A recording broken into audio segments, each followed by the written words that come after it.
Welcome, guys, to How the Frack We Got Here, a show that takes the news and events of the week and try to make sense out of it all. I'm your host, the most Will Buchanan, and on this show, we simply are all about the facts. There are plenty of news stations out there that simply want to do anything short but inform you. Here at How the Frack We Got Here, that's all we believe in. We go up to the left, we go up to the right, we go up to the middle of independence. We go after all sides because there's more than one side of a story to everything, and you need to know it all in order to actually actually formulate your own opinion.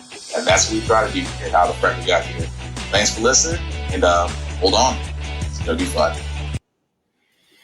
All right, guys. Today's date, October the 15th, 2022, and this is How the Frack We Got Here. I'm your host, the most Will Buchanan on How the Frack We Got Here. We do take the events of the week and try to make sense of it all. Before we get started, guys, to let you know that we do try to watch our language on this podcast, because sometimes words do fly.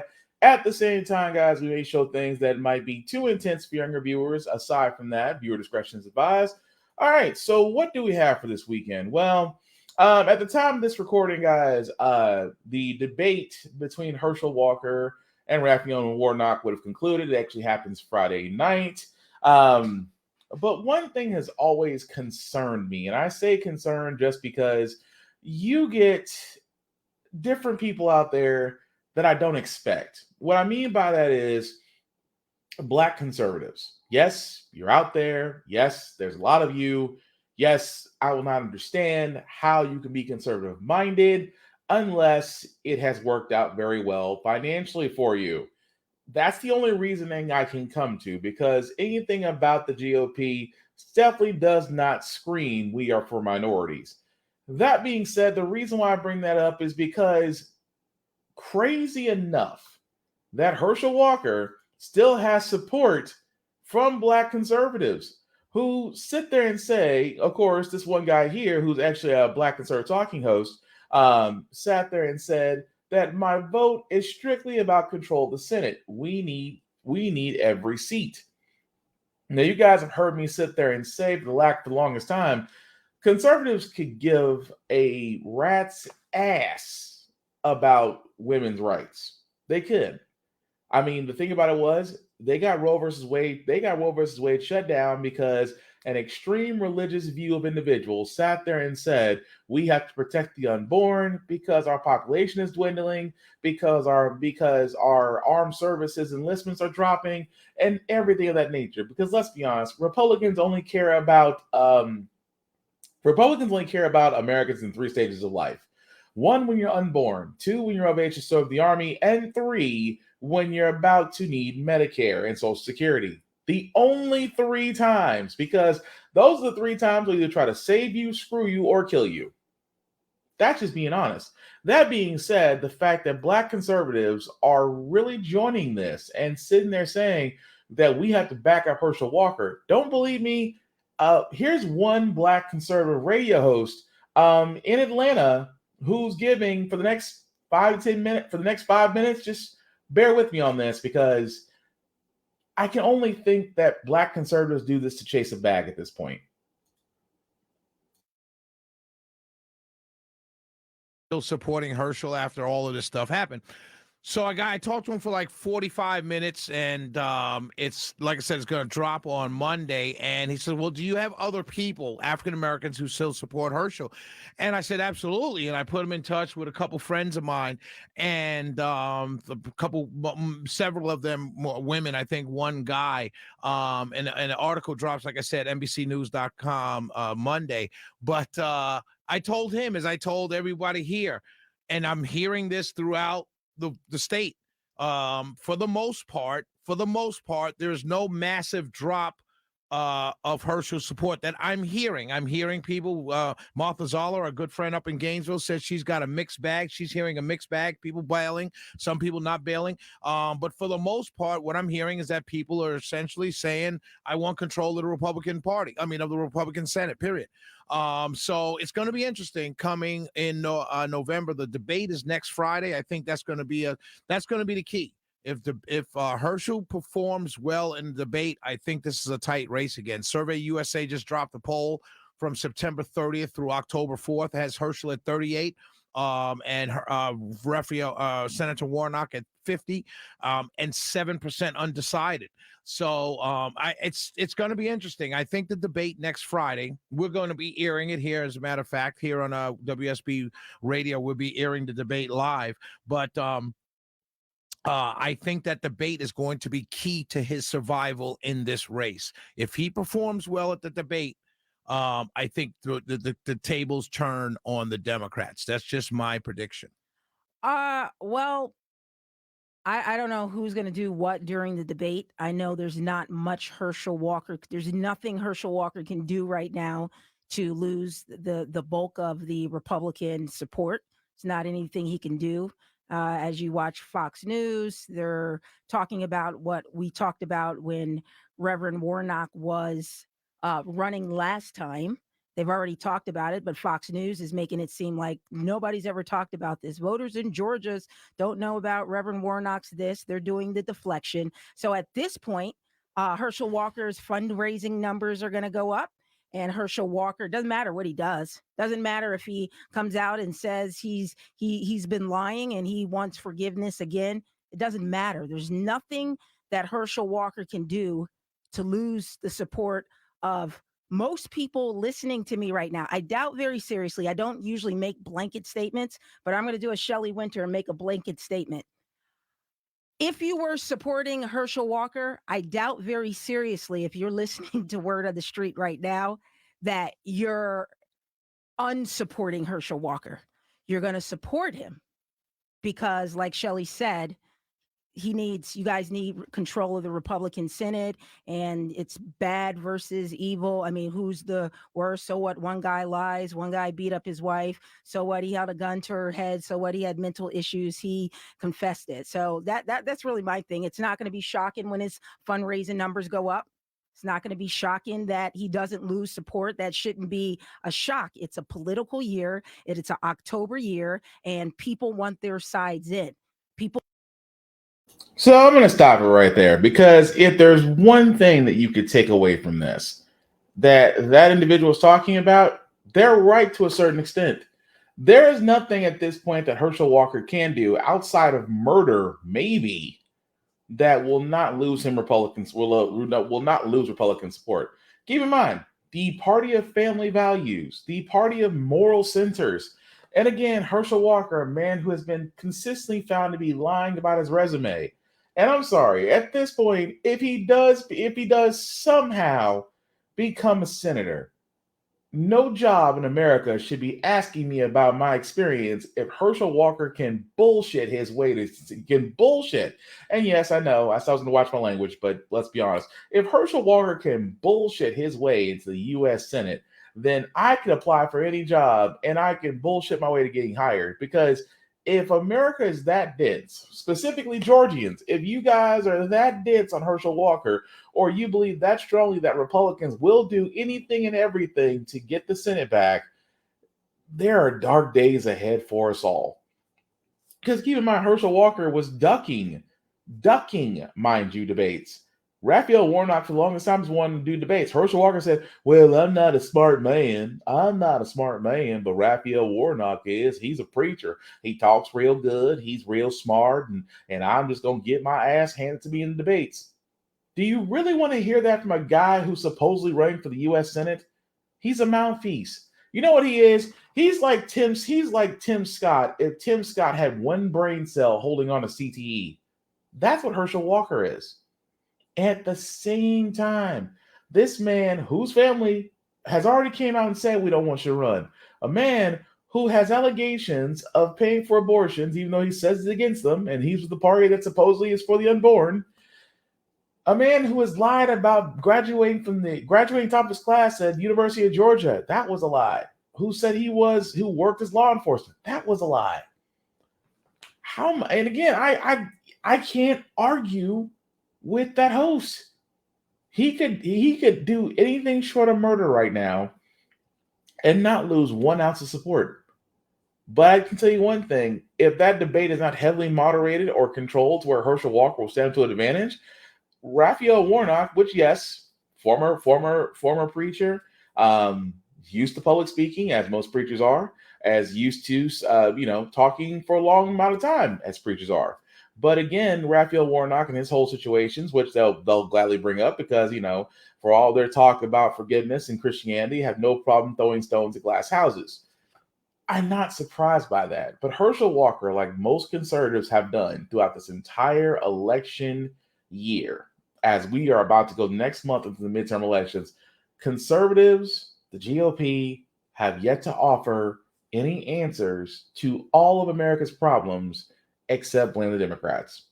You have yet to see one iota, one plan, one bill outside of them using their influence with the conservative-leaning Supreme Court to strike down Roe versus Wade. And trust me, that's not the end. They are going to go after everything that was a landmark case. I'm so surprised that the Brown versus Board of Education is still standing. Because if you listen to Clarence Thomas, which we're going to mention him in another story very soon, believes that a lot of these landmark decisions should be revisited. That alone is effing scary. But again, I say this all the time. Please vote. Whether you vote Democrat or for some odd reason, if you vote Republican, please do your research on the candidates. Please figure out which candidate actually speaks to you.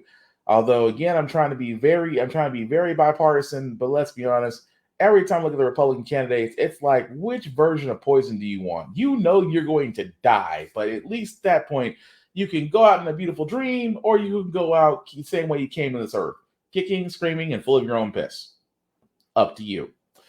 That being said, guys, again, another thing doesn't make any sense because about to be future Twitter owner, Elon Musk, has sat there and asked the Pentagon to take over funding for the Starlink satellite network, which, for all those that don't know, is what the Ukraine has been using for their internet services in the fight against Russia.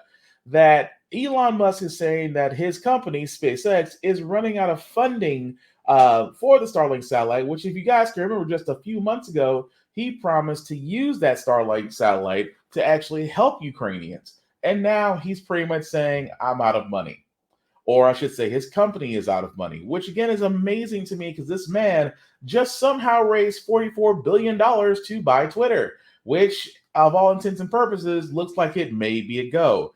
But you're asking, but again, keep in mind, the Starlink is his idea. SpaceX's brainchild.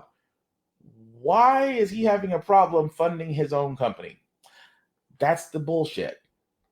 That's the one thing I want to point out so well, that his company has been bleeding money. For that Starlink services, it's $20 million a month.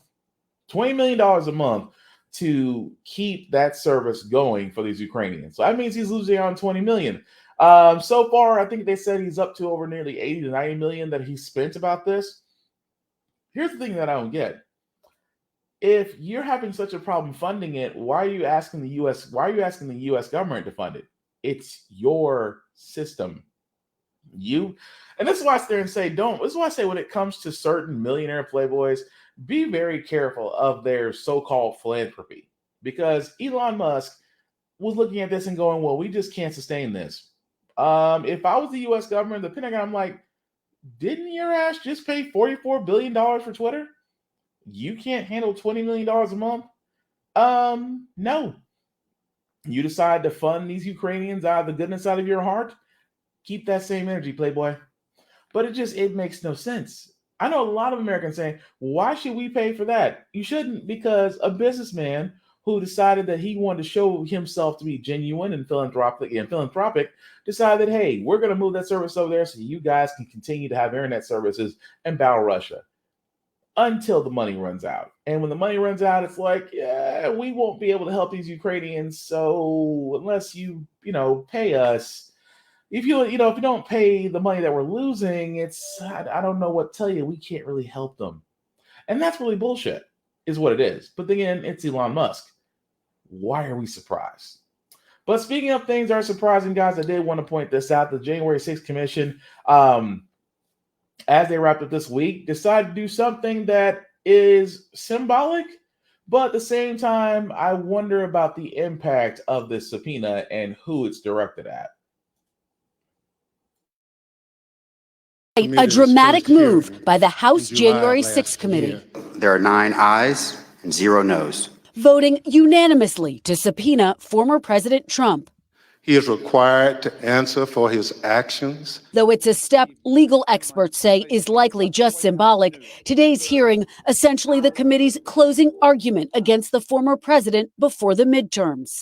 Over the course of these hearings, the evidence has proven that there was a multi-part plan led by former President Donald Trump to overturn the 2020 election. The committee revealing new documents obtained from the Secret Service, agents raising alarms the morning of January 6th. It was clear that the Secret Service anticipated violence. It felt like the calm before the storm, one agent predicted in a Protective Intelligence Division chat group. Another remarked how agents were watching the crazies on live stream, including reports there were armed members of the crowd outside Mr. Trump's speech. The crowd outside the magnetometers was armed, and the agents knew it. And the panel argued former President Trump wanted to lead his supporters to the Capitol, showing an email stating the Secret Service was concerned. And during the hearing, stunning new video, congressional leaders inside the Capitol during the riot, pleading for help. Why don't you get the president to tell them to leave the Capitol, Mr. Attorney General? They're putting on their tear gas masks. It's just horrendous, and all at the instigation of the President of the United States. Republicans have blasted the committee as a partisan sham. Every member was selected by House Speaker Nancy Pelosi.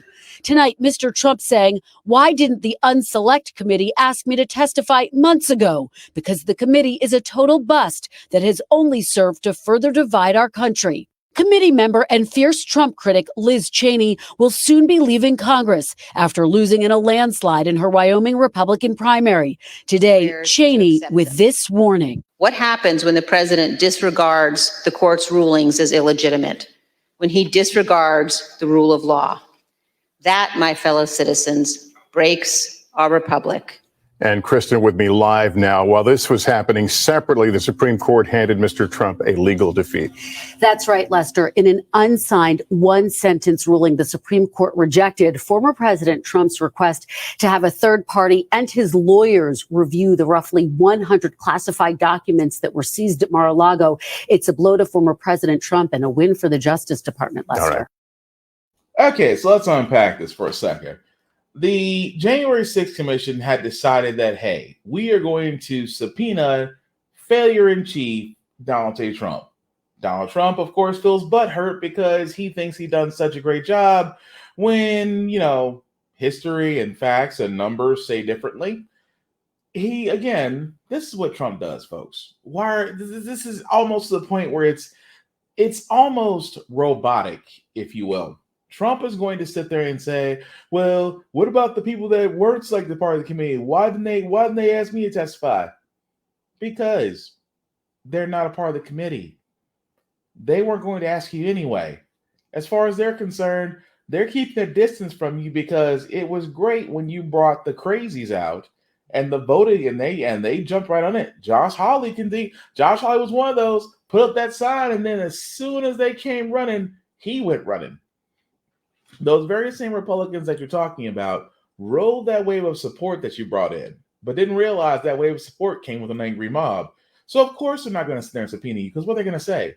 What did you expect them to say? Because anybody that's turned against you, Trump, 9 times out of 10 did not survive their elections, did not survive mostly anything. Almost everybody who voted for Trump, along with Republican candidates that he handpicked and backed, won against those that either voted to impeach him or voted to speak out against him.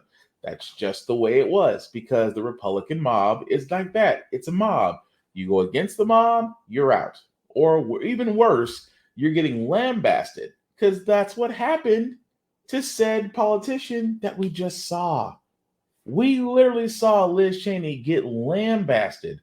Keep in mind, one of the most outspoken Republicans against Trump after this term will no longer be in office. Why? Because her home state of Wyoming chose someone else who is Trump friendly. Trump is doing his best to avoid jail on numerous counts. Like I said, the greatest job you could have right now, really and truly the greatest job you can have right now is Trump's attorney. If you are Trump's attorney, it is Christmas because you have to work his, I'm assuming, group of lawyers, army of lawyers at this point, are working several law cases on several different fronts. And the Mar-a-Lago document case really should be a slam dunk because if he is caught with sensitive documents he's not supposed to have, that is a violation of the Espionage Act. Because the simple fact of obtaining them means that you're under the allegation that you could be selling them to the highest bidder or to use them for personal gain. We should not be surprised by that. At the same time, his Trump organization in New York, falsifying tax records to make sure it makes his properties look more financially secure than they actually are. Again, that's taxes. And we all know that Al Capone got brought down by taxes. He wasn't brought down by the many other things he was allegedly blamed for. He was brought down for tax evasion. Isn't it ironic that maybe, just maybe, Donald Trump may go down the same way as the gangsters and dictators that he loved so much went down? That would be truly, truly, I would watch it. I'm not going to lie. I'd watch it wholeheartedly with a smile on my face. That's just me. But again, going back to January 6th Commission, what does this mean? I mean, absolutely nothing. Trump isn't under any obligation to answer that subpoena. I mean, yes, they could press for it, go to the Sergeant at Arms and actually enforce it, but let's be honest. Trump has been given so much leeway that even I question, and I say this many times on this podcast, I question what will it take to finally get him, or what will it take to finally have someone sit there and go, why is he given all this leeway and what for? Why is he not treated like anybody else? So yeah, can't knock it, but at the same time, we're going to keep following it. But yes, the January 6th Commission, along showing in that video, they're trying to show the American people, look, we're trying to avoid another January 6th. We're trying to avoid another mob of would-be homegrown terrorists who want to overthrow an election. We're wanting to avoid that. How do we avoid that? By hopefully showing you what happened the last time and not having history repeat itself and voting in people who will incite a mob instead of inciting change. That is the big difference. But I guess we'll see come next month. But another reason why I brought up Clarence Thomas, aside from the fact that his wife might as well be definitely looked at because she still believes the election is stolen. Because, again, how can I put this ever so nicely? The thing about firearms, and I'm a firearms owner, we definitely do need reform in this country. However, what I'm about to show ain't it. A judge, I cannot believe this, in West Virginia had blocked the federal law banning possessions of firearms with serial numbers removed. Yes, I wish I can make this up. A judge in West Virginia has invalidated part of a federal law that prohibits the possession of firearms with an altered, obliterated, or removed serial number, citing the Supreme Court's recent decision that demands a historical review of gun laws to determine their constitutionality. Again, this Judge Joseph Goodwin out of West Virginia said firearms with no serial numbers are just as bearable as the firearm with a serial number, even though he acknowledges that guns missing serial numbers are likely to be used in a violent crime. Now, why did I bring up Judge Clarence Thomas? Because in an opinion written by him, the Supreme Court said that a gun regulation had to be justified by demonstrating that the law is consistent with the nation's historical tradition of firearm regulation. What does that mean? We're going to go back and review every law that we've ever done about firearms to see if it holds up. I can't. See, this is the thing that kills me. How is it? Now, again, I really do believe that all firearms should be serialized, regulated, tracked, notated, and documented. I believe that wholeheartedly. I do believe that a firearm that does not have a serial number, that is obliterated, or that is the serial number has been altered, obliterated, or cannot be reserialized in any way, that gun should be destroyed. I truly believe that. Why? Because that gun is untraceable. That gun can be used in multiple things, and there's no way to trace it. That's the problem. That's the issue that is really plaguing a lot of people when they don't understand that. that the same thing, like, well, criminals don't get their guns legally. No, they go to gun the night trade shows, especially in southern states, because they don't do background checks there. But that's the legal way to do it. Illegally, go purchase a firearm that doesn't have a serial number. As long as you're not caught with it, it's not a federal offense. But now they are ownable. And again, just makes it harder to do gun reform. I will never understand how in the world, and these are judges, are going to sit there and say a gun with no serial number is just as bearable as one that does. How? One can be used in a murder. We can track it all the way back to its owner. The other one is a question mark. And yet, a judge allowed this to happen. That is effing scary. You know what else is effing scary? Again, with Trump and his operatives, I guess you can say. Because remember a while back where, Trump and the GOP were screaming about the elections rigged and voting, and someone was messing with the voting machines and ballots getting messed with the ballot box and all these hundreds of things that have never been proven. But anytime something comes up, it's always Republican. Yeah, keep that same energy. New surveillance video from inside of the Coffee County, Georgia elections office. And what it shows is Republican operatives spending hours inside of a restricted area there, along with an attorney for former President Trump. An attorney for former President Trump inside a restricted area with what appear to be votes. This all happened January 7th, 2021. That's one day after the Capitol insurrection. The very day, Coffee County says its voting machines were breached. CNN's Drew Griffin. Here he is with his story. The newly obtained surveillance video shows a Republican county official and a team of operatives working for Trump attorney Sidney Powell inside a restricted area of the local elections office in Coffee County, Georgia. Among those seen, Kathy Latham, a former GOP chairwoman of Coffee County, who is under criminal investigation for posing as a fake elector in 2020. Latham previously claimed she was not personally involved in the breach, but the video appears to undercut that claim, showing her inside as a team of Republican operatives work on computers near election equipment and proceed to access voting data. Scott Hall, an Atlanta bail bondsman and Fulton County Republican poll watcher, is one of the people who spent hours inside the restricted area, and in audio obtained by CNN, Hall later described what he did. I'm the guy that chartered the jet to go down to Coffee County to have them inspect all of those computers, and I've heard zero. Okay? I went down there, we scanned every freaking ballot. The Georgia Secretary of State's office calls what happened in Coffee County criminal behavior, and a state criminal investigation is underway. But election experts say the damage could be even bigger than the illegal accessing of voting equipment in Georgia and other parts of the country. These operatives may be undermining the security of elections in the future. One of the key defenses to an attack on electronic voting machines is that in most cases, to complete a successful attack, you need physical access to the machines. And so these efforts to unlawfully gain access to the machines opens up a new sort of threat that we haven't seen in the past.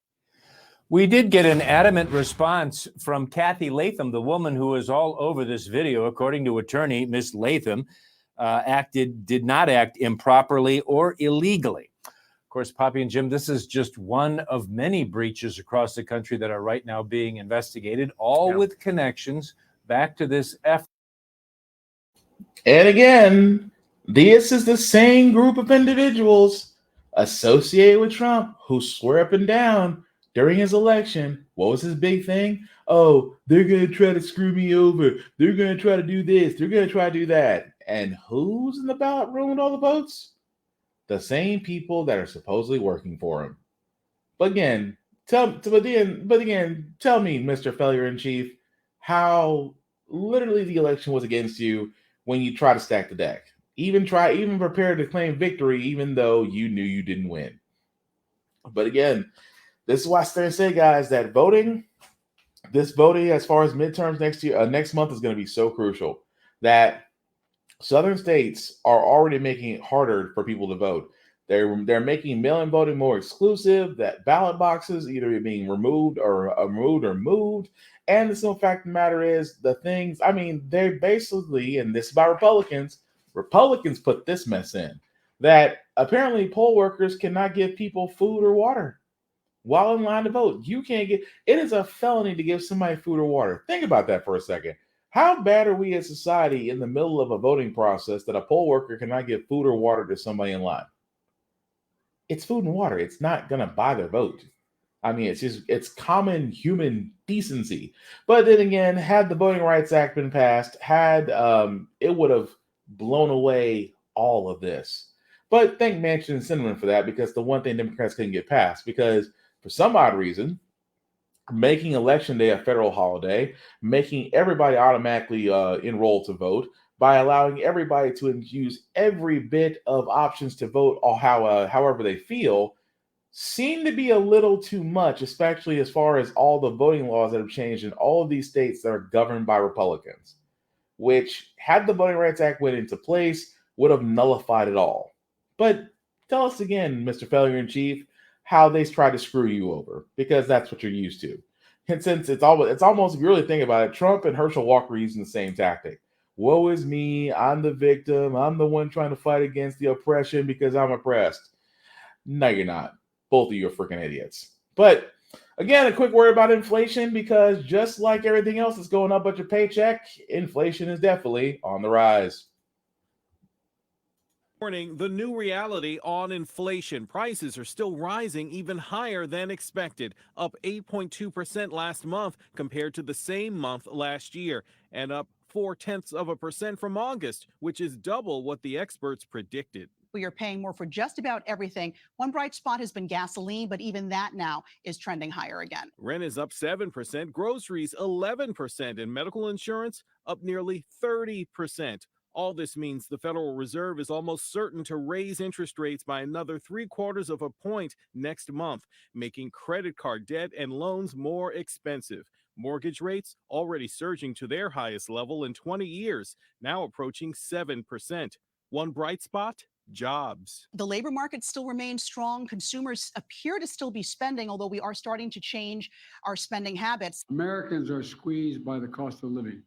It's been true for years, and folks don't need a report to tell them they're being squeezed. President Biden speaking in California as the government announced a cost of living increase for Social Security recipients, 8.7%, the highest in 40 years, amounting to an extra $140 per month on average. Critics say the Biden administration's spending policies are the root of the inflation problem, but the president disagreeing. The biggest problem is the world's challenge, global inflation, and the pandemic, and Putin's unconscionable invasion of Ukraine.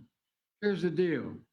Because of my economic plan, we are better positioned than any other major economy in the world to weather the challenges that come through this as a stronger country.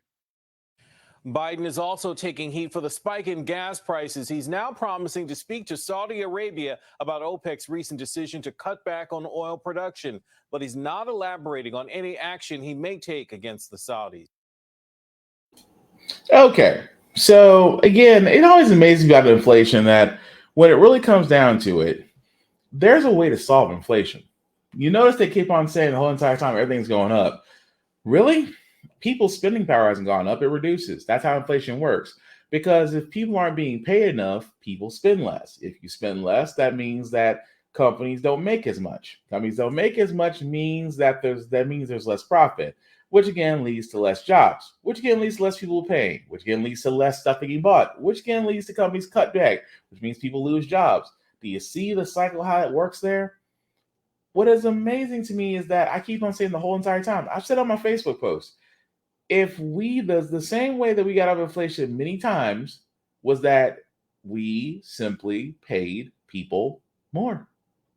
We paid people more. We paid people a living wage. We paid people we paid people and gave them incentives and tax breaks to where they spend.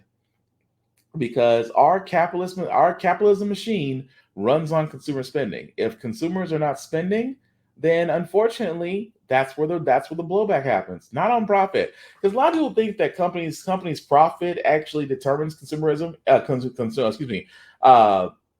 It concludes our capitalism. It doesn't. It's consumer spending, because businesses can have profits all the time, but if the consumers aren't spending, guess what? It's going to lead to inflation because prices are going to go up. Versus if people had money to burn and they kept spending and spending and spending, we wouldn't have inflation. Why? Because there's consistent cash flow going through our economy. So again, how do we solve all this?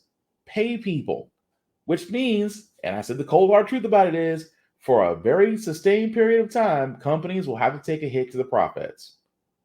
Now, again, I say it's short because the instant turnaround about that is, as companies are taking less in profits and consumers are spending more, that eventually that turnaround comes back very quickly for companies. Don't believe me? Look at every point in history where we had an inflation problem, and then look how somehow we got out of it. I think you'll find a correlation between how much people spent versus the time we actually pulled ourselves out of inflation or recession. That is all I'm freaking saying. But correct me if I'm wrong. Pretty sure I'm not, but correct me if I'm wrong. Our last story, guys, before we get to our feel-good segment, guys, again, I can't blame parents these days for schools. I mean, there was just talk of a mass shooting that is currently being investigated. And now another school may have avoided one because the teacher thought it was completely okay to sit there and tell her group of kids that, yes, I have a kill list. I wish I could make this up. To work on this one, because this is something serious. She probably not really going back here. I'm really scared and worried.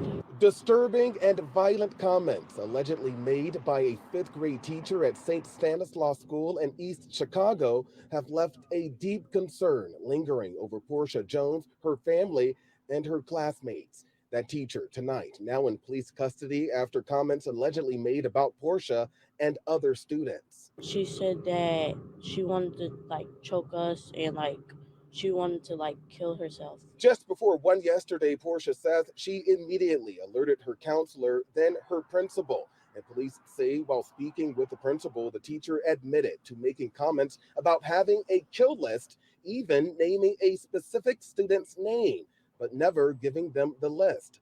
The teacher was sent home and told not to return to the school pending an investigation.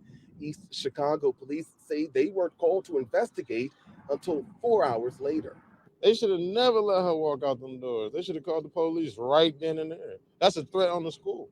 In a letter sent to parents, the school's principal said in part, quote, "When asked, the police assured us that our facility was safe and that we could proceed with all scheduled learning and school events. We asked if, out of an abundance of caution, it would be advisable to have police in the building, and we were further assured that there was no need." They really need to work on this one, because this is something serious. She probably not. I wish I could make that up. We already have a teacher shortage. That's the one thing I want to point out. We already have a teacher shortage. And on top of that, you have individuals that shouldn't be teachers who are sitting there telling students in this day and age, in the wake of school shootings, they're sitting there telling these students, oh, well, I got a list of those I want to take out. This comes from a teacher, supposedly who kids trust. I used to make fun of parents who homeschool their kids. I used to do that years ago. I don't now, because now parents have to worry about, not only do you have to worry about, your child being out in the world, but it's also a whole other thing to worry about them. Surprise for a man who has devoted his life to... Hold that thought. The fact that parents have to worry about not only their children when they walk out the house or come back, are they going to be safe in school? Especially regardless if it's public or private. When you got teachers out there like that who have no problem telling students, and at the same time, I'm with what that parent said. They should never allow her to go home. She should have been arrested on the spot for admitting that she threatened kids. She should never be allowed to teach ever again. But it amazes me so that how it was handled. She was allowed to go home. I don't know how. How are you allowed to go home? How honestly are you allowed to go home after you threaten a child? Like I said, in this day and age where a kid doesn't know what to expect in the classroom, A kid is more apt to duck or run than actually pick up a book and learn in class these days. So for all those parents that homeschool your kids, I apologize profusely. Y'all were ahead of the curve. But we're going to go and switch gears and go to our feel-good segment, How the Frack We Got Here, because usually on How the Frack We Got Here, we do cover a lot of things, sometimes doom and gloom, and make you lose faith in humanity. But hey, it's the weekend. Hopefully, as winter is coming, and I cannot wait to fall back because I hate daylight savings time with a purpose. But we want to leave you guys out in some good vibrations, and hopefully this will do that, especially with Black Adam coming out next week. I can't wait to see that movie. That the Black Adam himself, Dwayne "The Rock" Johnson, and Michael Strahan decided to honor a real-life superhero who is honestly a man that should deserve his roses, should deserve his flowers, because for what he does, he definitely does deserve it. To helping others. Want to take a look? There he is, Yuri Williams, a real-life hero who founded a nonprofit organization to spread love and compassion. Chilling, having a quiet breakfast right now. As part of that mission, he travels in the country in a superhero costume, visiting children who are sick or disabled. Now we're going to do something for him. Michael and Dwayne Johnson ready to go get him. Hey, Michael. Well, you know what, George? Yuri, he's inside the diner. He thinks he's here to do an interview about his charity and the work that he does, which is incredible, but he has no idea. He's live on GMA right now. Dwayne, are you ready to change his life? I am ready. Well, we are going to change his life. GMA and America, we're going to change this guy's life. All right, let's go get him. Let's do it. Here we go. The same one. No, we're not going to get in the same turnstile. Yuri Williams. Yuri, what's up? How you doing, man? What's up, guys? Man, how are you, man? Hold on, brother. You got help, man. Come here. Good to meet you, brother. Good to meet you too, man. Okay, I know you think you're here for us to talk about your charity work, but that's not set really me the up, reason man. that you're here. We're gonna do that, but you know what? We got a little surprise for you, man, because we appreciate everything that you do. And you recognize this guy, right? Yeah, of course. I love this guy. I love you too. got the black Adam on and everything. Yes. Oh, you're ready? Well, you know what? What we're excited about, Yuri, is that we get to highlight you. Yes. We got two superheroes together. And you know, how big of a fan are you of Dwayne? I love this guy, man. Favorite wrestler of all time. Thank you. I Of all appreciate time. that. I love you, brother. Love is real, man. I love it too, man. Love is Well, real. Michael, I got to tell you, you said two superheroes. The truth is, this is a real superhero, and I got lucky to play one in the movie. So that's it, man. He's the man. Well, we have a surprise for you. Okay. I'm already nervous You and ready? surprised already. Yeah. You ready for it? Yeah. We can't do it here, though. We're not going to do it here. No. Yes. We're going to do it inside. Yeah. Okay. You're live on TV right now. Oh, okay. Wait till some big family say hello. Wait Hey, for your everybody. daughter. Yeah.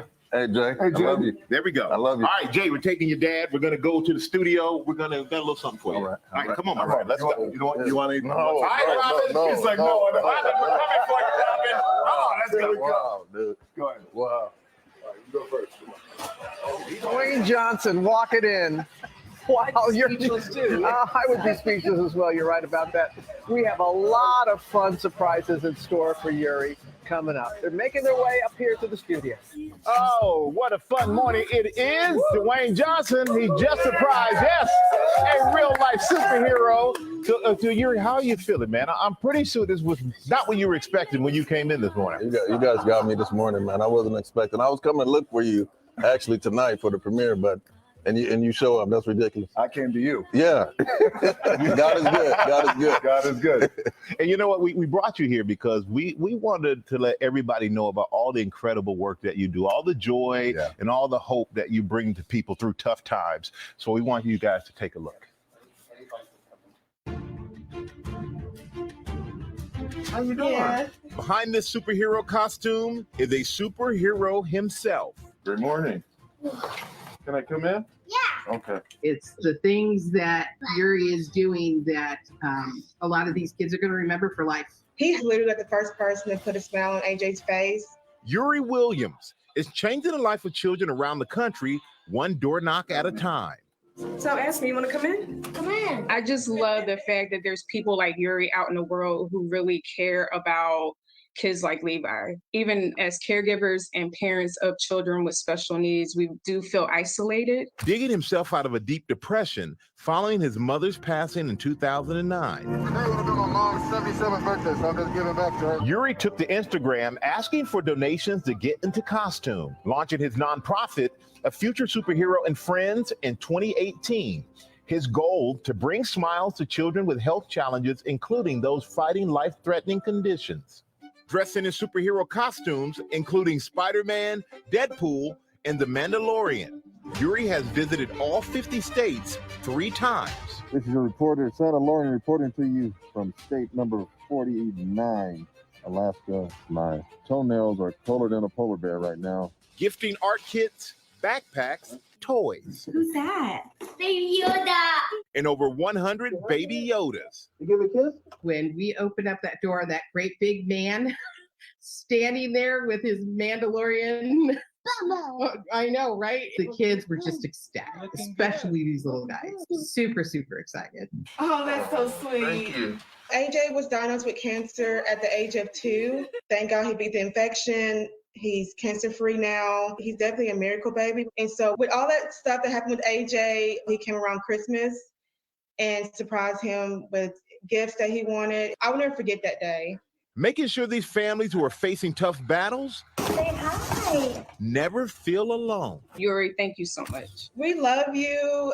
I really appreciate everything you do for me and my son. Thank, Thank you, Yuri. I mean, so Yuri, you have tears in your eyes, understandably. I'm sure Sweat. a lot of people had, it's just a little sweat, a little eye sweat. Let's clear a little eye sweat. That's a lot of sweat that just came out of your eyes just now. So, but how does it feel to hear how much people really appreciate you and all the work that you do? It's just like a superhero power energy that I feel from them. You know, me going into these homes, you know, knowing that this child might not be able to see Christmas. So that minute or a couple of minutes that I'm there, I just want to make a special moment for them. And Dwayne, you're starring as Black Adam. You're a superhero.